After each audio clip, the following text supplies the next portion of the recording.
Hello guys, എന്തൊക്കെയുണ്ട് വിശേഷം? സുഖമാണെന്ന് വിശ്വസിക്കുന്നു.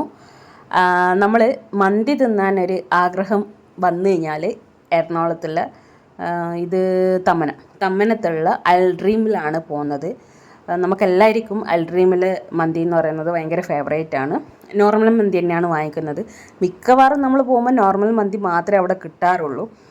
സാധാരണ നമ്മളെന്താ പറയുക, അൽഫാം, പെരി പെരി അങ്ങനെയുള്ള മന്തികളൊക്കെ തീരും. കാരണം നമ്മളൊന്നാമത് ഫുഡിൻ്റെ ഒരു ക്രേവിങ്സ് വരെ നമുക്കൊരു പാതിരാത്രി ആയി വരുമാണ്. പക്ഷേ പാതിരാത്രിക്ക് വന്ന അൽഡ്രീമെന്നൊന്നും നമുക്ക് മന്തി കിട്ടില്ല. കാരണം ഇവിടെ ഒരു 10-10:30 ആകുമ്പോഴത്തേക്കന്നെ ഏകദേശം ഒരു 9 മണി കഴിയുമ്പോൾ തന്നെ നല്ല തിരക്കുള്ള ദിവസങ്ങളിലാണെങ്കിൽ തീരും.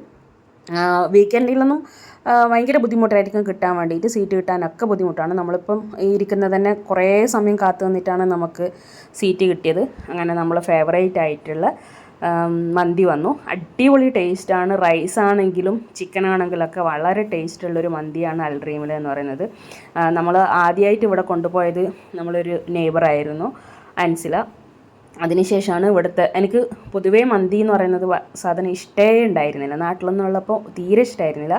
ഇവിടെ വന്നിട്ട് അൻസില ഒരു പ്രാവശ്യം നമുക്ക് ഈ മന്തി വാങ്ങിച്ചു തന്നപ്പോഴാണ് എനിക്ക് ഏറ്റവും കൂടുതൽ മന്തിനോട് താല്പര്യം തോന്നി തുടങ്ങിയത്. നാഷാണ് വലിയ ഇഷ്ടമല്ല, കാരണം നാഷാണ് ഈ റൈസ് ഒന്നും ഇഷ്ടമല്ല. നാഷാണ് ഇഷ്ടമുള്ള റൈസ് എന്ന് പറയുന്നത് നമ്മൾ കൈമ റൈസിലെ ബിരിയാണി മാത്രമാണ്. അപ്പോൾ നല്ല അടിപൊളിയായിട്ട് കഴിച്ചു. അപ്പോൾ ഇന്നത്തെ വീഡിയോ ഇത്രയേ ഉള്ളൂ. ബൈ.